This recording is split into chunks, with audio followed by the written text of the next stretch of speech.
आज मैं matric class या 10 क्लास का थेल्स प्रमेय पढ़ा रहा हूँ, जो मैट्रिक बोर्ड 2025 के लिए बहुत इम्पोर्टेंट्स है। तो देखिए ये क्या थेल्स प्रमेय या आधारभूत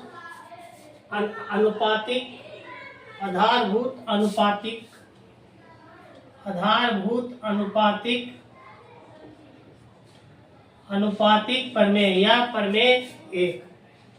थेल्स प्रमेय क्या कहता है? सो देखिए यहाँ पर एक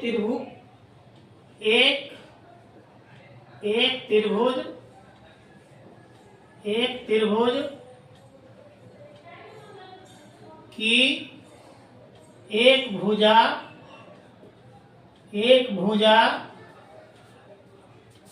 के समांतर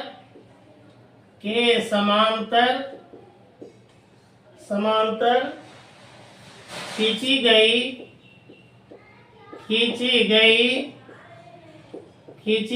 रेखा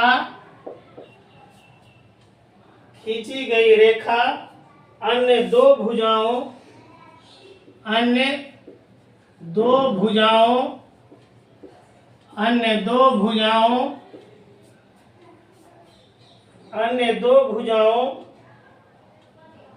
के लिए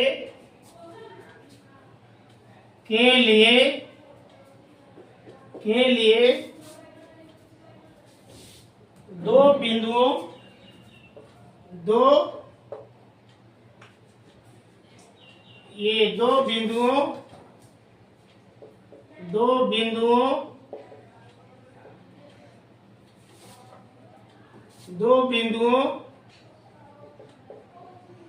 बिंदुओं पर प्रतिच्छेद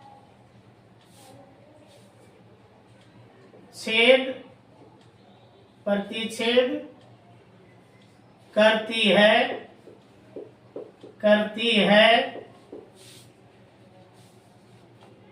वे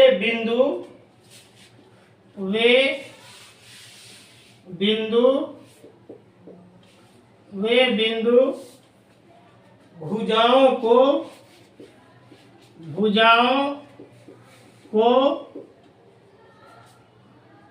समान अनुपात में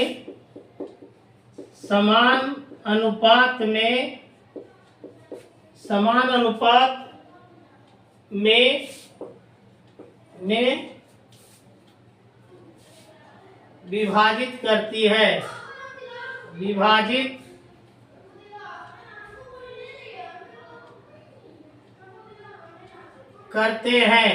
समान अनुपात में विभाजित करते हैं। ये क्या है? सॉल्यूशन।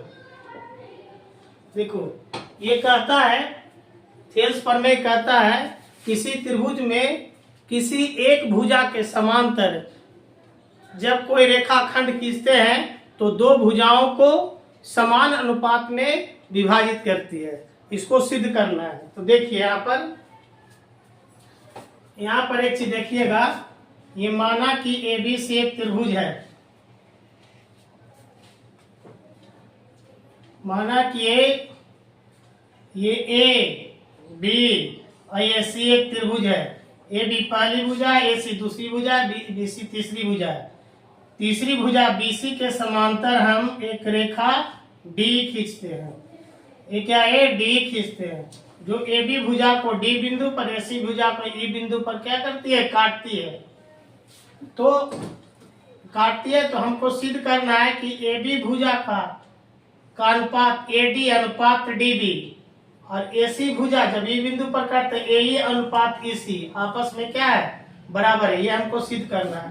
तो यहाँ पर एक चीज देखिएगा, यहाँ पर लिखेंगे माना कि ABC एक त्रिभुज है। माना कि ABC एक त्रिभुज है। माना कि ABC क्या है? त्रिभुज है ना? एक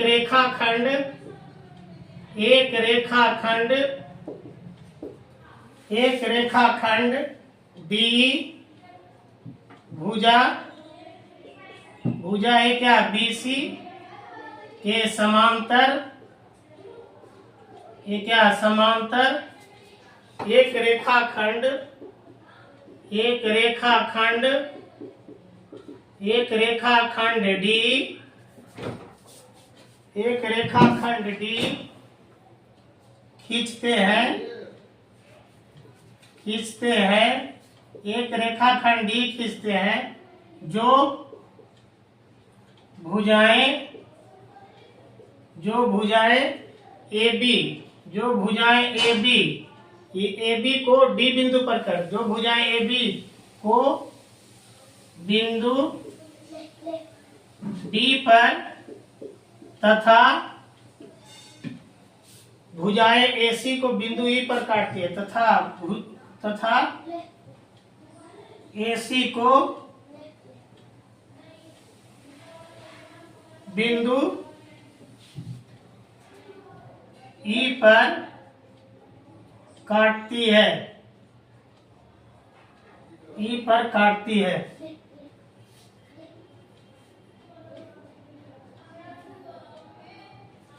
तो ये सिद्ध करना है,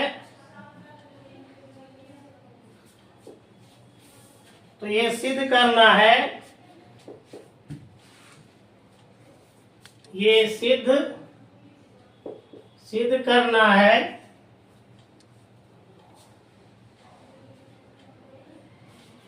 सिद्ध करना है, ये सिद्ध करना है, सिद्ध करना है, ये सिद्ध करना है कि AD अनुपात DB बराबर AE अनुपात EC। सिद्ध करना है AD अनुपात DB बराबर AE अनुपात EC, ये सिद्ध करना है। रचना, ये क्या है रचना, E से EM, ये क्या E से EM, E से EM AB पर लंब खींचते हैं, ये क्या लंब खींचते हैं। D से ये DN, D से क्या DN, AC पर हम क्या करते हैं, ये लंब खींचते हैं। B और E को एक रेखा से क्या करते हैं, मिलाते हैं। C और D को एक रेखा से क्या करते हैं, मिलाते हैं। ये क्या बिंदु, ये क्या है बिंदु E से EM, EM बिंदु E से EM भुजा AB पर तथा D से DN भुजा AC पर लंब खींचते हैं, लंब खींचते हैं। D से DN लंब खींचते हैं। बिंदुएं E और F को एक रेखा से मिलाते हैं। बिंदुएं B और E, बिंदुएं B और E तथा बिंदुएं C और D, बिंदुएं ये क्या C और D को रेखाखंड से मिलाते हैं, रेखाखंड से मिलाते हैं। प्रमाण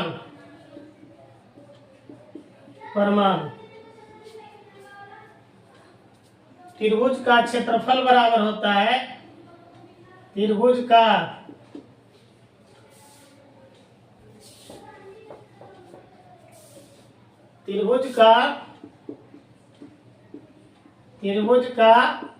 क्षेत्रफल बराबर होता है,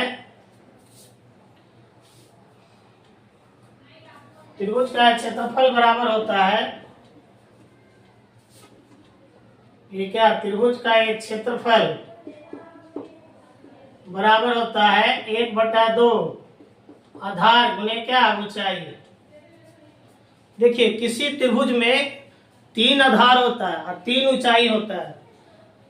जिस भुजा पर लंब होता है वह लंब ऊंचाई करता है, जिस पर लंब होता है वह आधार कहलाता है। तो हम त्रिभुज ए डी ई का क्षेत्रफल निकालेंगे। त्रिभुज ए डी ई का क्षेत्रफल निकालेंगे। त्रिभुज ए डी ई का क्षेत्रफल ये क्या त्रिभुज A D E A D E का क्षेत्रफल। त्रिभुज ए डी ई का क्षेत्रफल क्या होगा? देखिए ए डी पर ईएम लंब है तो ए डी क्या कहलाएगा? आधार कहलाएगा। ईएम क्या कहलाएगा? ऊंचाई कहलाएगा। तो इस त्रिभुज का आधार कौन होगा? A D. 1/2 Aadhaar A D हो गया और ऊंचाई होगा ये एडी पर लंब है ईएम, तो ईएम ऊंचाई हो गया। ईएम क्या हो गया? ये ऊंचाई हो गया। अब त्रिभुज क्या? ई डी बी का क्षेत्रफल। त्रिभुज ई डी बी का एक क्षेत्रफल। ये क्या है? क्षेत्रफल। ये क्या? 1/2। देखिए त्रिभुज ई डी बी का क्षेत्रफल आधार क्या होगा? डीबी हो गया। इसमें ऊंचाई नहीं दिया हुआ। त्रिभुज ई डी बी ये त्रिभुज में ऊंचाई नहीं दिया हुआ है। नियम क्या कहता है कि अगर एक भुजा पर 2 त्रिभुज बनता है और दोनों त्रिभुज का शीर्ष एक होता है तो दोनों त्रिभुज की ऊंचाई एक होती है। देखिए ए बी भुजा पर एक त्रिभुज बनता है ए डी ई और एक त्रिभुज बनता है ये क्या? ए बी भुजा पर एक त्रिभुज बनता है ए डी ई, इसका शीर्ष क्या? ई है। और ए बी भुजा पर एक त्रिभुज बनता है ई डी बी, इसका भी शीर्ष क्या? ई है। इसलिए ये दोनों त्रिभुज बना ए डी ई और ई डी बी, ये जो दोनों त्रिभुज बना दोनों त्रिभुज का शीर्ष एक है तो दोनों त्रिभुज का ऊंचाई एक होगा। इसकी ऊंचाई कौन है? ई एम है। इसकी भी ऊंचाई कौन होगा? ई एम होगा। तो इसका आधार कौन होगा? D B. ये क्या है? D B. तो ऊंचाई कौन होगा इसका? E M. ये क्या है? ऊंचाई ई एम होगा। अब देखिए अब इसको उतारिए आप लोग।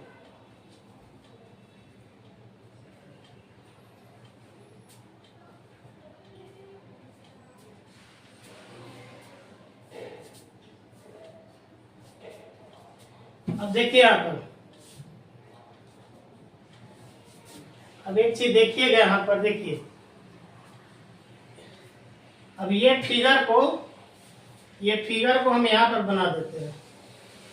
देखिए ये फिगर को हम यहाँ पर बना देते हैं। देखिए ये एबीसी एक त्रिभुज है।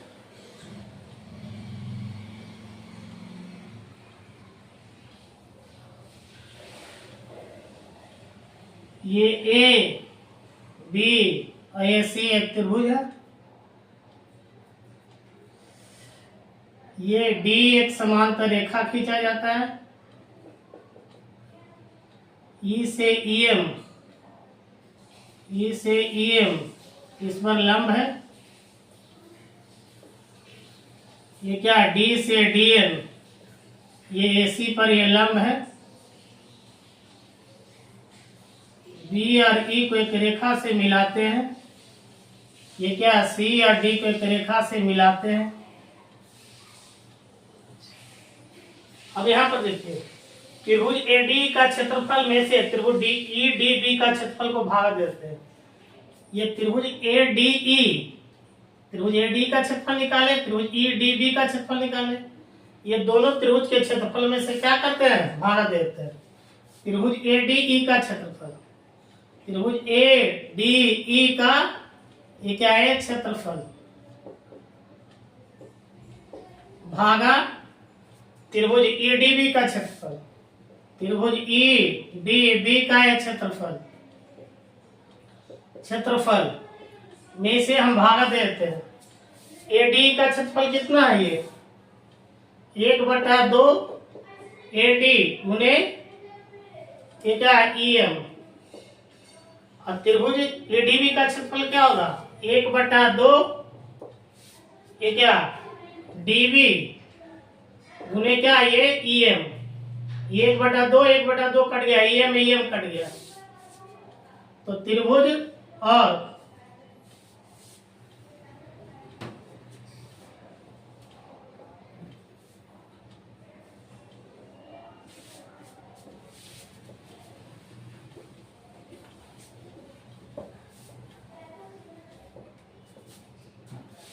ये क्या त्रिभुज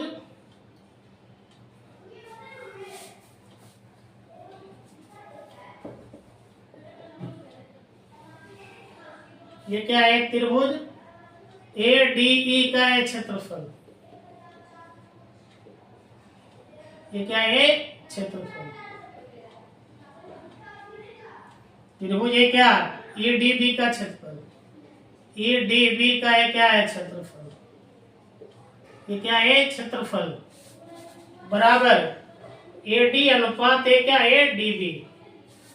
इसको ये क्या है? समीकरण ये क्या 1 होगा। अब त्रिभुज ADE का क्षेत्रफल पुनः त्रिभुज ADE का क्षेत्रफल निकालते हैं। त्रिभुज ADE का एक क्षेत्रफल ये क्षेत्रफल त्रिभुज ADE का क्षेत्रफल।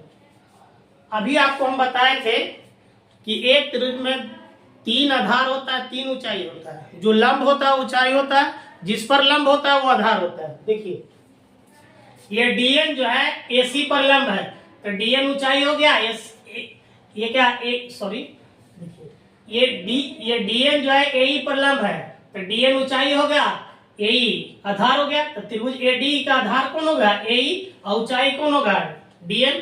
तो त्रिभुज ADE का क्षेत्रफल बराबर 1/2 आधार क्या है? AE है और ऊंचाई कौन है? ये DN। ये क्या है? DN। अब यहां पर पुनः निकालिए क्या त्रिभुज ये क्या ये क्या DEC का क्षेत्रफल। त्रिभुज ये क्या DEC का है क्षेत्रफल। ये क्या है? क्षेत्रफल। ये क्या 1/2 आधार गुने ऊंचाई। आधार कौन है? EC है। ऊंचाई कौन है? ये इसकी तो ऊंचाई नहीं दिया हुआ। तभी हम बताए थे कि एक भुजा पर अगर 2 त्रिभुज बनता है, दोनों त्रिभुज का शीर्ष 1 है तो दोनों त्रिभुज की ऊंचाई क्या होती है? 1 होती है। देखिए AC भुजा पर ये भुजा पर एक त्रिभुज बनता है ADE। इसका शीर्ष कौन है? D है। और AC भुजा पर एक त्रिभुज बनता है DEC। इसकी भी ऊंचाई 1 है। मैंने AC भुजा पर 2 त्रिभुज बना, ADE इसका शीर्ष 1 है और DEC बना इसका शीर्ष 1 है, इसलिए दोनों त्रिभुज का ऊंचाई 1 होगा। इसकी ऊंचाई DN है, इसकी ऊंचाई भी क्या होगा? DN होगा। तो इसका ऊंचाई नहीं दिया, इसका ऊंचाई कौन होगा? ये DN होगा। अब देखिए अब क्या कीजिए, ये त्रिभुज क्या ADE। अब ये त्रिभुज AD का क्षेत्रफल में से त्रिभुज DEC का क्षेत्रफल को भागा देते हैं। त्रिभुज ADE का है क्या? क्षेत्रफल। ये क्या है? क्षेत्रफल भागा त्रिभुज है क्या DEC का है क्षेत्रफल। का है क्या है? क्षेत्रफल। ये क्या है? क्षेत्रफल बराबर हो गया ये भागा दे रहा है 1/2 ये क्या AE गुने क्या है DN और 1/2 ये क्या EC। ये DEC का क्षेत्रफल क्या है? 1/2 EC गुने क्या है DN। 1/2 कट गया, DN है, DN कट गया। तो हमको क्या मिल गया? हमको ये मिल गया। देखिए यहां पर हमको ये मिल गया ADE का क्षेत्रफल। त्रिभुज क्या ADE का ये क्षेत्रफल भागा त्रिभुज DEC का क्षेत्रफल। त्रिभुज है क्या डीई सी का है क्षेत्रफल, ये क्या है क्षेत्रफल बराबर एक ये क्या एक एई बटा है क्या ये ईसी। अब यहाँ पर एक चीज देखिएगा, इसको समीकरण ये क्या 2 मानिए, इसको समीकरण ये 2 मानिए। अब आपको हम एक थ्योरम है कि दो समानांतर रेखा के बीच अगर 2 त्रिभुज बनता है और दोनों त्रिभुज का आधार एक होता है तो दोनों त्रिभुज की क्षेत्रफल आपस में क्या होती है बराबर होती है। फिर से समझिए, एक ही आधार 2 समांतर रेखा के बीच अगर 2 त्रिभुज बनता है तो दोनों त्रिभुज का क्षेत्रफल समान होता है। देखिए ये क्या ये डी रेखा और बीसी रेखा समांतर है, क्योंकि डी समांतर है किसका ये बीसी का, इसलिए देखिए डी समानांतर है बीसी का। ये 2 समांतर रेखा, ये डी समानांतर रेखा बीसी समानांतर रेखा के बीच एक त्रिभुज बना है ईडीबी त्रिभुज बना है ईडीबी, जिसका आधार कौन है डी है। और ये क्या और ये डी और बीसी समांतर रेखा के बीच बनता है त्रिभुज डीईसी, इसकी भी आधार क्या है डी है। तो 2 समांतर रेखा डी और बीसी के बीच 2 त्रिभुज बना, एक त्रिभुज बना ईडीबी, एक त्रिभुज बना डीईसी और दोनों त्रिभुज का आधार क्या है डी है, इसलिए दोनों त्रिभुज का क्षेत्रफल बराबर होगा। ये त्रिभुज है, ये त्रिभुज का क्षेत्रफल क्या होगा बराबर होगा, इसलिए डी और बीसी के समांतर रेखा के बीच बना ये त्रिभुज ईडीबी का क्षेत्रफल, त्रिभुज ये क्या ई डी का ये क्षेत्रफल, ये क्या है क्षेत्रफल, और ये त्रिभुज ये डीईसी का क्षेत्रफल, त्रिभुज है क्या डीईसी का ये क्षेत्रफल ये क्या ये बराबर है। अब यहाँ पर एक चीज देखिए, समीकरण 1 और 2 से समीकरण है क्या 1 और ये क्या 2 से, समीकरण 1 और ये क्या है 2 से। समीकरण 1 क्या है यहाँ पर देखिए, समीकरण 1 है त्रिभुज है क्या एडीई का क्षेत्रफल, त्रिभुज है क्या एडीई का ये क्षेत्रफल, ये क्या है क्षेत्रफल, और ये क्या